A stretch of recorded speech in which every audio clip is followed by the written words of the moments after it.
Bom, gente, vamos continuar aqui agora na segunda parte da aula, certo? Nós paramos na parte das eucariontes. O que eu quero que vocês compreendam?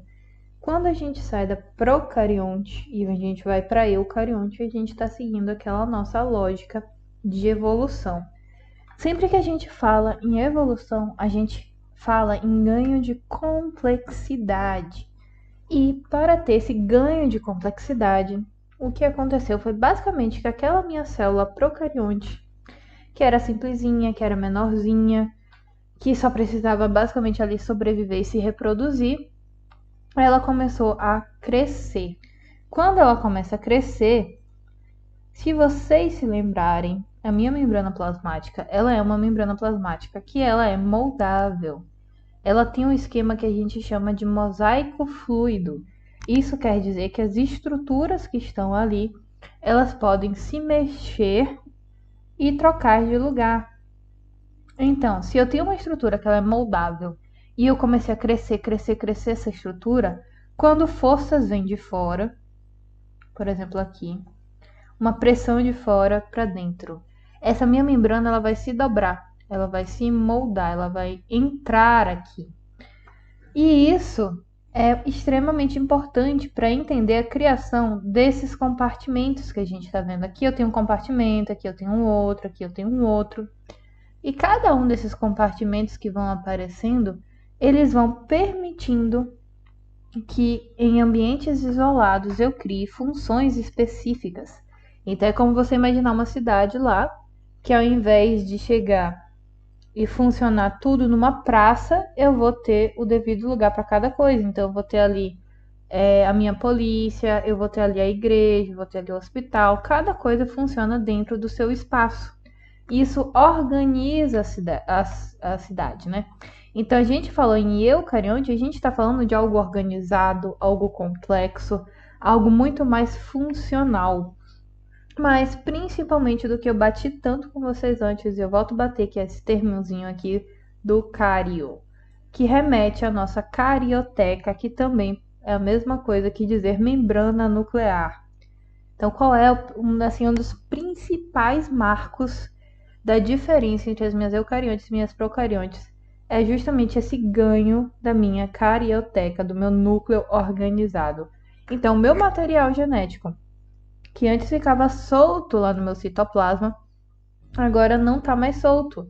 Ele fica localizado aqui dentro, dentro do meu núcleo, dentro da minha carioteca. E o que isso implica? Ao invés de eu chegar e produzir proteínas meio que aleatoriamente, advindas do encontro dos meus ribossomos com o meu material genético, agora eu vou produzir somente a proteína que eu quero.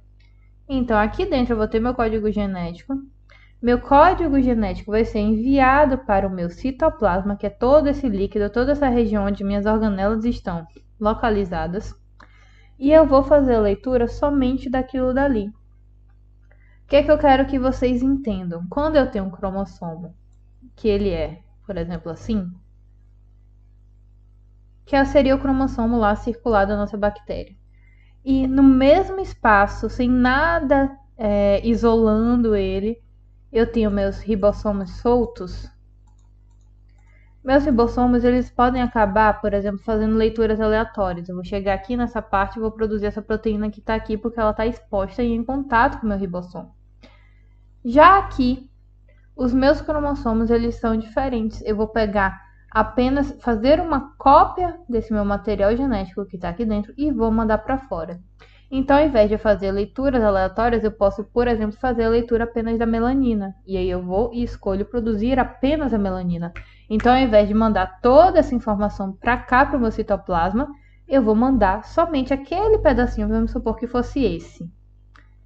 Nós vamos mandar apenas esse pedacinho para fora. E aí sim, ele vai poder ser lido e traduzido em proteína. Então, você pegar e você organizar o seu núcleo é extremamente importante. Você não só vai deixar essa função aqui muito mais eficiente, porque agora você escolhe o que é que você quer realmente produzir ou não, como você também protege.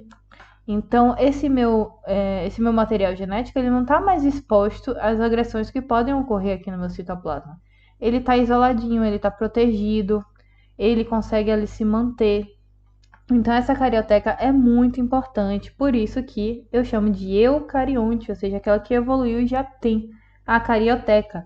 Olhem aqui atrás, a minha procarionte não tem carioteca, não tem nenhuma envoltura nuclear. Então, meu ribossomo, ó, tá todo solto aqui e vai fazendo a leitura.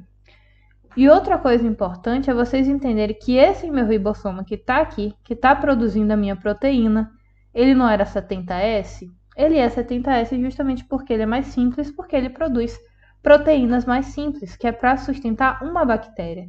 Agora aqui na frente, ó, eu tenho ribossomos de outros tipos. Esse meu ribossomo ele já é mais complexo. Por quê? Porque ele tem que produzir agora coisas muito mais específicas. Então ele vai ser 80S. E isso é questão de prova, isso é importante. Essa diferença de um ribossomo para outro. Antes de falar de todas as organelas, vou mostrar aqui para vocês aqui os ribossomos. Tem um slide só para eles, justamente para vocês lembrarem o tanto que eles são importantes. Os ribossomos, eles têm uma imagem, assim, vamos dizer, como se fosse imagem figurativa deles, seria essa daqui, essa primeira, né? Que são as subunidades, a subunidade maior, a subunidade menor. Contudo, isso daqui dá a entender como se fossem bolsinhas, né? Mas eles não são bolsinhas.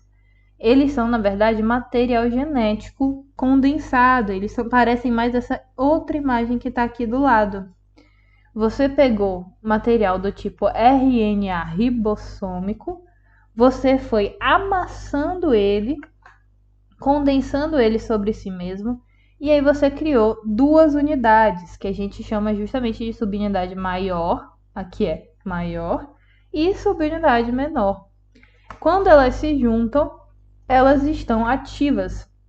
Nessa união, elas conseguem fazer leitura e conseguem fazer produção de proteínas. E aí, o que é importante? Vamos lembrar que elas são compostas de RNA, R. E o Rzinho é justamente para remeter ao ribossomo, R de ribossomo. Então, facinho de lembrar que o RNA-R é de ribossomo. Outra coisa legal de vocês saberem é que esses meus ribossomos, eles podem funcionar sozinhos. Por exemplo, eu chegar e estar aqui lendo o DNA e produzindo proteína aqui, só ele. Mas eles podem estar em associações, ou seja, vários ribossomos funcionando juntos, que é o que eu vou chamar de polissomos, polirribossomos. E esses meus amontoados, eles são bem importantes, porque é como você pensar que, por exemplo, eu tenho duas opções. Eu posso transportar 5 pessoas, cada uma em um carro, ou seja, cada uma em 5 carros, pegando e usando 5 carros. Ou então eu pego aquelas 5 pessoas e boto dentro de uma van e uso apenas uma van para poder chegar ao seu resultado, ao seu ponto de encontro, vamos colocar assim. E a lógica aqui é a mesma. Ao invés de eu pegar e usar, por exemplo, um ribossomo aqui com material genético fazendo uma leitura, outro ribossomo lá fazendo leitura de outro material genético, e assim, cada um isolado e demorando, eu pego e associo vários em fileirinha. Então, vou ter, por exemplo, aqui meu material genético, o mesmo material genético, e vou ter vários ribossomos aqui associados fazendo a leitura e produzindo proteínas. Eu sei que esse desenho aqui pode não fazer muito sentido para vocês agora, mas esse processo de síntese proteica, a gente vai ter aula específica, a gente vai trabalhar bem detalhadinho como é que ele funciona. O que vocês precisam saber até então é que o ribossomo ele é sempre associado à proteína, que ele é formado por RNA-R, que é o RNA ribossômico. Ele pode estar em associações, que vão ser os polirribossomos, e eles têm essa diferença, que é a principal informação de hoje: 70S nos procariontes e 80S nos eucariontes.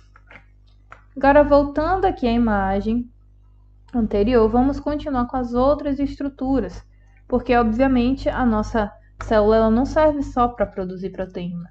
Ela vai ter várias funções, é como se fosse um pequeno ser vivo, até porque ela é a unidade básica da vida dos seres eucariontes, né? E aí, o que aconteceu? Ela começou a evoluir tanto que ela foi ficando, como é que eu posso dizer? Ela foi ficando muito específica. É como você pensar assim, um médico que é tão especialista, por exemplo, ele é neurocirurgião pediátrico. Ele só faz isso. Para sua criança, se essa criança vai fazer uma cirurgia, ela não vai precisar só do neurocirurgião pediátrico, ela vai precisar do anestesista, ela vai precisar de enfermeiros, ela vai precisar de toda uma equipe para ter a saúde dela ali bem sucedida. Então, o que é que eu tô falando? Quem seria essa equipe? Por exemplo, a gente pode pensar que essa equipe seria uma pessoa. E aí, as minhas células seriam cada uma um profissional que vai se unir com outros similares e vai ali formando, das células a gente vai formando os nossos tecidos, dos nossos tecidos a gente forma os nossos órgãos e dos nossos órgãos a gente vai formando os nossos sistemas.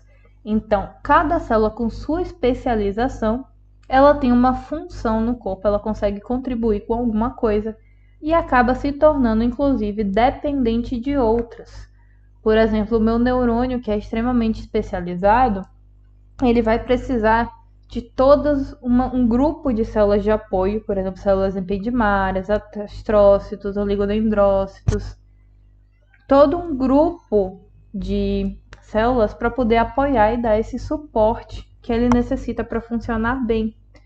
Mas assim, ó, dentro dessa minha célula, como ela é especializada, ela também acabou tendo órgãos, como se fossem mini órgãos, que cada um funciona para determinado fator. As grandes regiões a gente já conhece, que é justamente o nosso núcleo, o nosso citoplasma, que é todo esse líquido onde essas organelas estão localizadas, e a nossa membrana plasmática.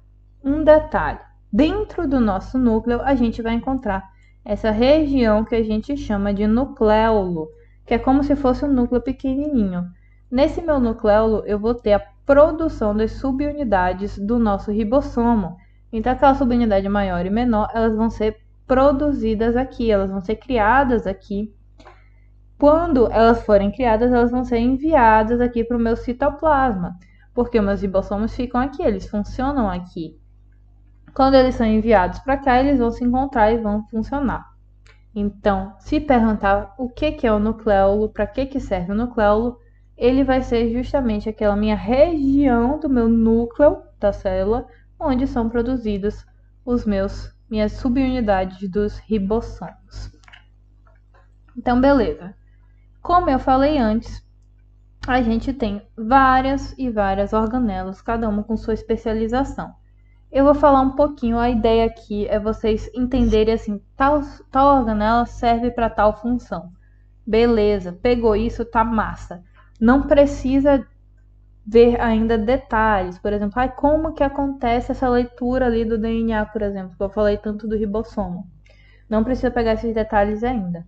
Isso são assuntos que a gente vai trabalhando ao longo do semestre, mas vocês precisam começar a entender para que serve cada uma. E eu vou falar agora sobre a mitocôndria.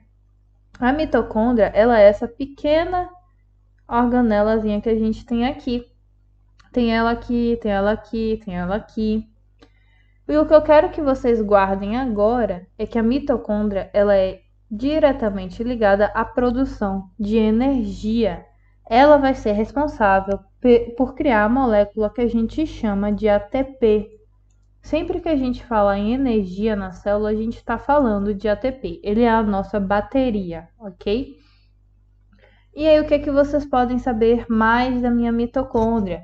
A minha mitocôndria, ela tem um estudo legal, que é uma coisa que vocês podem pesquisar, assim, né, para se informar melhor, tal, se tiverem curiosidade, que é uma teoria que a gente chama de teoria da endossimbiose. O que essa teoria diz? Por que ela é importante? Ela diz que as mitocôndrias, na verdade, elas eram como se fossem bactérias que foram englobadas por outros seres e criaram uma relação de simbiose. O que é essa simbiose? É eu ajudo você, você me ajuda. Então, ela chegou aqui, ela foi englobada por essa minha célula aqui, grandona, e recebeu o quê? Ela recebeu proteção. Ela tá aqui dentro, tá protegida pelo grandão. É como, por exemplo, chegar e ali você ter um guarda-costas. Em troca disso, o que ela faz? Ela vai ajudar, ela vai ali suprir a demanda energética desse meia célula. Como, por exemplo, eu tenho meu segurança me protege, mas eu vou pagar o salário ali para ele. Eu vou dar dinheiro para ele. Esse dinheiro da minha mitocôndria é o meu ATP. Então você tem essa troca de funções. E por que que a gente acha que ela era uma bactéria também? É só isso? Não é só isso, não é essa a questão. Ela tem um aparato muito próprio e diferente do nosso aparato. O que isso quer dizer? A mitocôndria, ela tem DNA próprio. O DNA dela é diferente do DNA do nosso núcleo. Não é a mesma coisa. E além disso, ela tem ribossomos próprios também.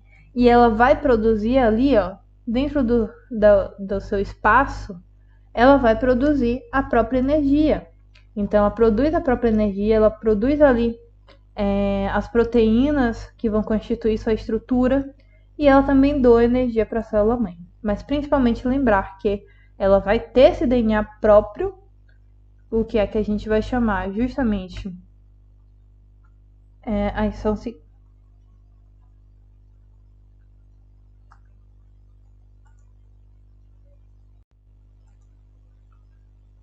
Pronto, gente, voltei. Aqui a gata aqui tava pedindo atenção.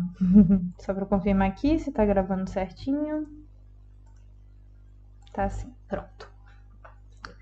Então, voltando aqui à minha mitocôndria. Minha mitocôndria ela vai possuir o seu próprio DNA.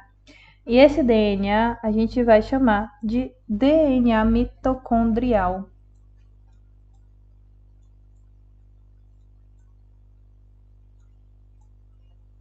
Vocês podem ver assim também, DNA-M. Justamente para fazer uma referência à minha mitocôndria. Então isso reforça assim, olha, em alto nível de que essas mitocôndrias elas provavelmente tinham uma vida independente antes. E além disso, além de toda essa informação, ela também é importante para a questão de identificação genética, por exemplo. Se você tem um acidente de avião e você tem uma dificuldade ali de reconhecer aquele cadáver, você pode fazer um teste de DNA e comparar o DNA mitocondrial do filho com o DNA mitocondrial da mãe, porque as mitocôndrias a gente herda das nossas mães. Então, se der compatibilidade, isso prova de que aquele ali é o filho dessa pessoa. Então, uma função da medicina que é bastante importante, que se respalda nesse conceito dela ter um DNA próprio e de ser herdada pelas mães.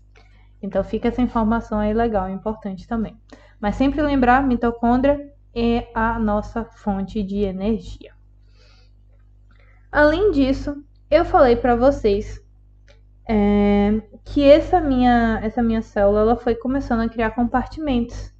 E esses compartimentos eles vão funcionar interligados. E isso a gente vai acabar chamando de sistema de endomembranas. Porque é interno e membranas por causa de membranas mesmo. Então são membranas internas da célula. E essas minhas membranas internas da célula, elas formam principalmente três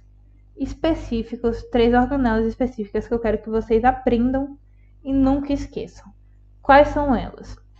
Retículo endoplasmático rugoso, retículo endoplasmático liso e o nosso complexo de Golgi, ou complexo Golgiense.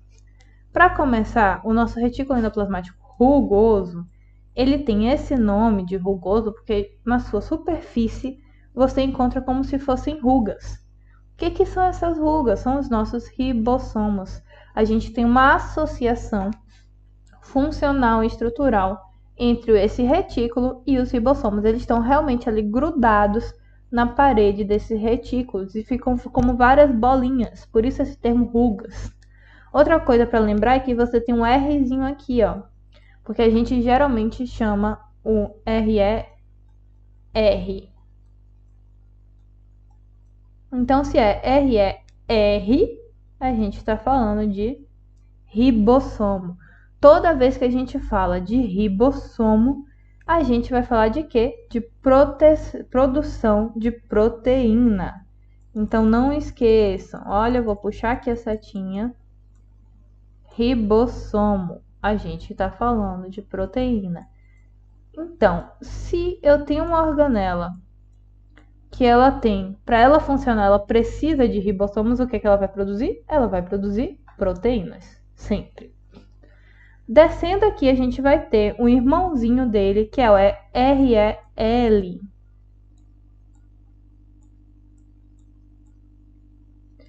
Que é o nosso retículo endoplasmático liso. Liso por quê? Porque ele não vai ter essas rugas, ele não vai ter esses ribossomos. A sua função, vocês também podem lembrar pela própria sigla, que é REL. L de quê? De lipídios.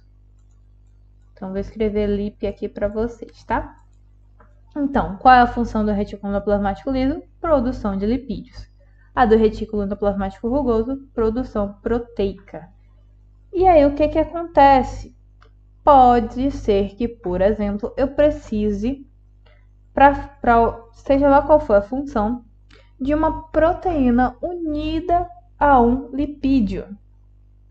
E aí, como é que isso vai ser feito? Já que esse daqui faz só proteína e esse daqui vai só lipídio. Esses dois vão enviar vesículas. O que são vesículas? São bolsas. Eles vão emitir bolsas e essas bolsas vão ser encaminhadas para o que a gente chama de complexo Golgiense, o complexo de Golgi. Esse meu complexo de Golgi, ele vai ser uma grande SEDEX. Ele é a nossa central de reconhecimento e distribuição. Ele vai pegar essas duas substâncias que ele recebeu, ele vai, por exemplo, unir, ele vai, por exemplo, metabolizar e modificar. Metabolizar não, esse termo pode dar a entender errado, mas ele vai modificar a estrutura e vai tornar ela do jeito que ele precisa ser. Ele vai fazer essa mesclagem como se fosse ali um liquidificador e vai enviar para onde essa substância precisa ir.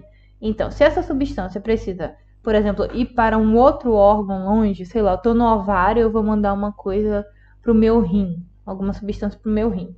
Então, o Golgi que pega essa substância, bota nessa sacolinha e envia.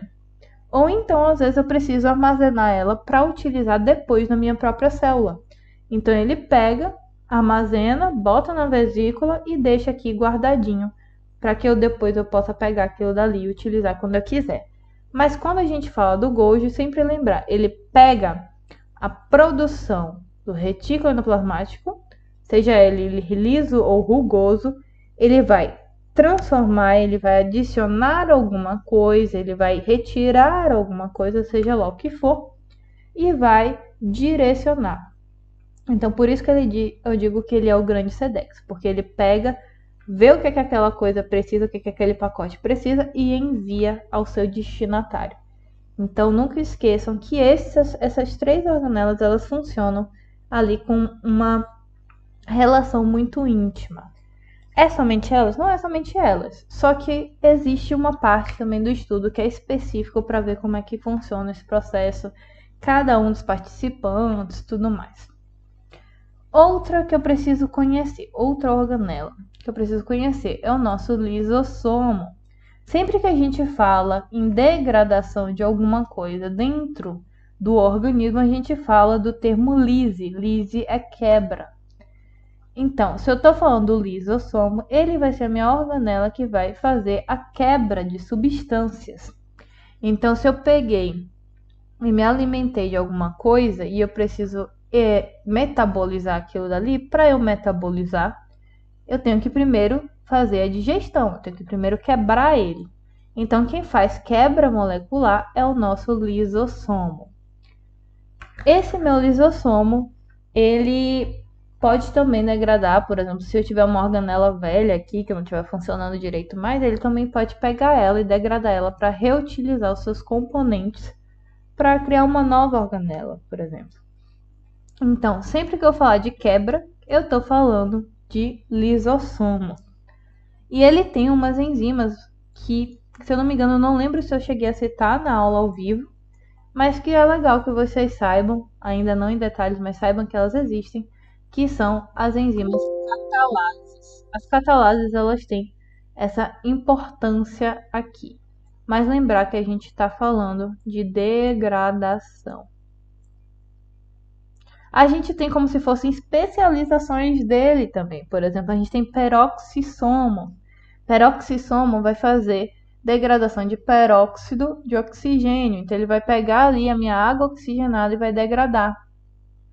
Nós temos, por exemplo, os proteassomas. Proteassomas vão fazer o quê? Vão fazer degradação de proteínas. Então, é como se fossem variantes desse meu lisossomo. Mas eu tô vendo uma estrutura aqui, lisossomo, a gente tá falando de lisa, a gente tá falando de quebra, beleza? Além disso, aqui nessa imagem nós também podemos destacar os nossos centríolos. Tanto os centríolos quanto os microtúbulos, eles têm funções parecidas.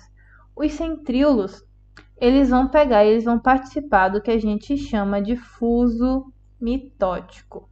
O que é esse fuso mitótico? Mitótico já remete à mitose, que é divisão celular. Fuso mitótico. Vou deixar assim, mitótico. E aí ele vai participar daquele processo onde eu vou pegar uma célula e vou criar células filhas. Preciso saber em detalhes? Não, mas é legal saber esse termo já. Centríolos, a gente está falando de fuso mitótico. Como eu disse, a gente também vai ter aula só para falar de como funciona essa minha divisão celular, como é que ela se organiza. Mas o fuso mitótico é basicamente uma organização ali dos meus cromossomos. Esses meus centríolos vão agarrar meus cromossomos e vão organizar ele para poder separá-los durante a divisão celular. Então, se eu tiver, por exemplo, uma questão que fale algo sobre mitose ou algo sobre divisão celular, esses termos assim, a gente está falando dos nossos centríolos. E os nossos centríolos, eles têm uma relação íntima aqui com meus microtúbulos, porque eles têm a mesma composição, só que os meus microtúbulos, eles vão fazer parte de uma estrutura um pouquinho maior, que a gente vai chamar ali de citoesqueleto. Porque a minha célula, ela cresceu tanto que ela começou a precisar de um esqueleto para sustentar ela. Então, o microtúbulo faz parte. Não vou entrar em detalhes para ele, porque é assunto da nossa próxima aula. A gente vai falar de todos os tipos de citoesqueleto, tem 3 principais.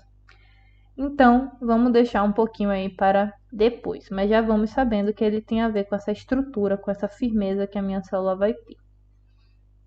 Aqui os ribossomos, que nós já passamos também. Características principais, só para relembrar o que é muito importante aqui do meu eucarionte. Saber que ela vai ser mais organizada e mais complexa. Grande nível de especialização, que é o que eu falei, por exemplo, lá do neurônio. O meu neurônio, ele não vai ter uma estrutura normal, ele não vai ser aquela célula animal, assim, tradicional, né? Que é o núcleo, o citoplasma, a membrana. Ele é mega especializado, tanto em função quanto em morfologia. Morfologia é formato. Então, ele é assim, ó. Uma estrelinha com rabinho. Então você não tem nem como supor que essa célula não é uma célula especializada. Então a gente começa a ter funções específicas e isso causa uma integração e interdependência funcional, que é o que eu falei. Às vezes o meu neurônio ele vai precisar de um apoio de uma ependimária, de um astrócito, de um oligodendrócito. Então as células começam a trocar substâncias, trocar funções, trocar informações. Então a gente tem formando tecidos ali para formar sistemas e tudo mais. As regiões principais a gente já sabe também, membrana plasmática, citoplasma e o meu núcleo ou a minha carioteca. Lembrando, né, que se tá em vermelho é importante, então eu tô falando ali da diferença muito grande entre eucariontes e procariontes. Mas é também legal lembrar que além disso daí, a gente também pode sim encontrar parede celular em eucariontes. Só que a gente encontra parede celular formada de celulose, que é um açúcar, e vai ser presente somente nas células vegetais. Células animais não têm parede celular. O que eu quero que vocês entendam? Se eu tiver lá numa questão dizer assim, todas as minhas células eucariontes não possuem parede celular. Isso é verdadeiro ou isso é falso? Isso vai ser falso. Por quê? Porque eu tenho células vegetais que são eucariontes e que têm parede celular.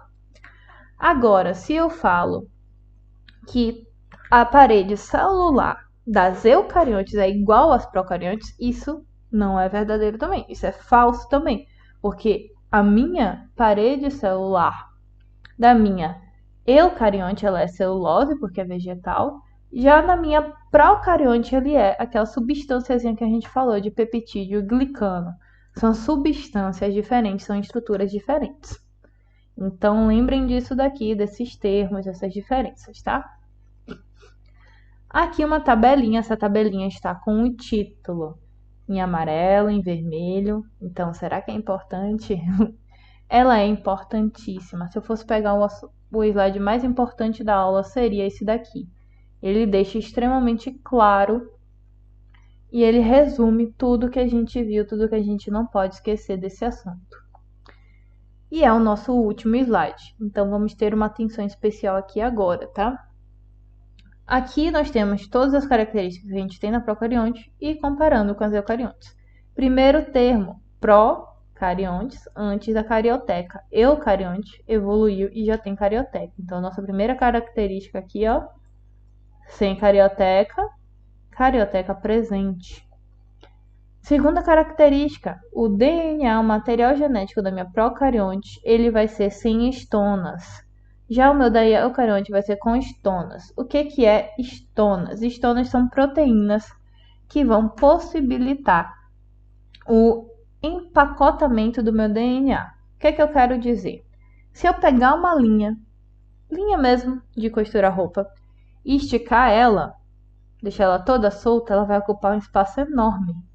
Se eu pegar ela e enrolar naquele rolinho, desculpa, eu não lembro o nome daquilo dali, mas se eu pegar e enrolar ela, ela vai ficar muito menor, ela vai ficar muito mais compacta. E isso acontece nas minhas eucariontes. O meu DNA ele não fica todo aberto, largadão. Não, ele fica compactado. Até porque tem uma coisa importante. Quando o DNA ele vai ser replicado, ou seja, eu vou criar uma cópia dele para produzir uma proteína, eu vou criar uma cópia daquela proteína específica. Só que no meu DNA eu tenho informação para 300 mil proteínas. Se eu fosse e tivesse ele todo solto, eu não ia conseguir saber qual parte dele eu tenho que ler. Vamos supor aqui que eu seja um cromossomo, ele está todo aberto. Aí eu não saberia qual é a informação que eu preciso pegar, eu acabaria produzindo tudo. E isso ia dar problemas. Já o que acontece? Eu pego esse meu DNA aqui, uno com as minhas estonas e aí eu consigo compactar. Então, ao invés dele estar esse mesmo, está desse tamanho, ele vai ficar assim, ó, bem pequenininho. E aí eu vou deixar alargado, vou deixar liso, esticado, somente a proteína que eu quero. Então, vamos supor que a informação da minha proteína, ela tá aqui nessa meu bracinho aqui, nessa minha pontinha. Então, ela vai estar lisa, o resto dele não. Então, eu vou criar uma cópia somente dessa informação dessa proteína aqui, eu não crio dele inteiro. Então, esse compactamento, ele é importante e ele é importante também até para proteger de mutações e diversos outros problemas que poderiam ali ocorrer. Então, as minhas estonas, elas auxiliam nesse processo. Por isso que eu digo que esse meu DNA da minha procarionte, ele é desnudo, ou seja, ele não tem nada ali para proteger, para compactar ele, certo? Então, mais um ponto aqui que vimos. A divisão das minhas procariontes, ela é principalmente por fissão binária. O que é fissão binária? É aquele processo de uma bactéria aqui, ela vai pegar e ela vai criar dois clones iguais. Ela vai se dividir no meio, vai criar dois clones iguais. Então, quando eu faço isso, eu faço minha fissão binária. É o tipo de reprodução, o tipo de multiplicação das minhas procariontes. Já nas minhas eucariontes são os processos de mitose e meiose. Lembrando que meiose é o processo que ocorre para a produção de gametas, ou seja, células sexuais apenas. Qualquer outra célula do corpo a gente chama de célula somática. Célula do olho, célula da pele, célula do intestino, tudo é célula somática. E aí essas células, elas se dividem, elas se multiplicam por mitose. Então são dois processos para produzir cópias, certo? A diferença é que na meiose a gente vai produzir células sexuais. E aqui, aquelas células sexuais, elas vão se unir lá para formar a célula filha. E a mitose não. Mas enfim, como já falei, alguns pontos são detalhes que a gente vai ver na frente também. Mas saber que esses tipos de reproduções acontecem nas eucariontes. Agora, o que a gente mais cansou de falar, não vou nem explicar ribossomos. Aqui temos 70S, aqui temos 80S. Saber que nas minhas procariontes o cromossomo é único, a gente tem apenas aquele DNA circular como principal. O que a gente tem além dele é o plasmídio, mas o plasmídio não é o que vai determinar a estrutura toda da célula, ele determina só uma função. Já que não, a estrutura da célula inteira é determinada por vários cromossomos. Ou seja, depender da espécie que eu estiver vendo, eu vou ter uma quantidade de cromossomos diferentes, mas eles sempre vão ser em várias quantidades. Então, outro ponto aqui importante. DNA circular, né, como eu falei. Além disso, saber que nas procariontes eu não tenho organelas e nas minhas eucariontes sim eu tenho, justamente porque as organelas elas são fruto daquela invaginação da membrana plasmática que veio de uma célula que se tornou muito grande, começou a ter compartimentos internos e aí foi se especializando. A minha procarionte que ela tem não são organelas, ela tem ribossomo. E o ribossomo não é uma organela. Ribossomo é componente celular, ok? Não esqueçam disso. Não é a mesma coisa que dizer organela. E aí, beleza. Além disso, nós temos o 8, que aqui a parede celular não é celulósica. Por quê? Porque ela é de peptídeo glicano. Falamos agorinha também. Aqui, se tiver, vai ser de celulose. Aqui eu já também, essa partezinha final aqui eu já falei, né? Sem sistema de endomembranas, que é ali retículo endoplasmático, o Golgi, e sem órgãos. Então até aqui procarionte. Ok. Nas eucariontes nós temos aqui esses processos que são a exocitose e a endocitose. Nós também vamos trabalhar com isso com detalhes na frente, principalmente quando a gente vê aquele sistema de endomembranas. Mas para saber, exo é fora, endo é dentro. Então, exocitose é mandar coisas para fora da célula e endocitose é receber coisas de fora. Isso tem a ver ali muito com a alimentação celular e com a produção de substâncias. Então, saber que essas coisas, elas acontecem porque você tem uma dependência entre células. Então, uma célula pode produzir uma substância que outra célula precisa. Então, por isso que as minhas eucariontes são quem fazem essas funções, porque são elas que interagem em grupo, de forma dependente. Já as minhas procariontes não. Minha bactéria ela pode muito bem viver sozinha. As minhas eucariontes não vivem sozinhas, então elas necessitam desses processos para se apoiar. Então, mais um ponto importante. Aqui, como eu falei, né? Parede celular celulósica em vegetais. Somente nos vegetais não tem células animais, gente. Não vamos esquecer isso. Sistema de endomembranas e organos e significativas especializações, novamente aqui aparecendo. Só para lembrar das nossas morfologias diversas. Por exemplo, meu neurônio é aquela estrelinha. Eu tenho epitélio pavimentoso, que vai ser aquela célula toda achatada. Eu tenho vários formatos de células que vão refletir as funções especiais de cada um. Então, beleza, por hoje foi isso. Essa é a segunda parte. Só lembrando aqui, perdão, eu realmente perdi o vídeo original. Ele foi gravado inteirinho, só que ele foi gravado inteirinho sem áudio. Então eu tive que regravar ele inteiro. Regravei a primeira parte ontem, tô aqui regravando a segunda parte. Então, se ficou faltando qualquer detalhe, se ficou alguma dúvida, alguma coisa, vocês me procuram e eu vou lá e vou esclarecer para vocês, tá bom? Então, por hoje é isso, se cuidem e vamos que vamos estudando.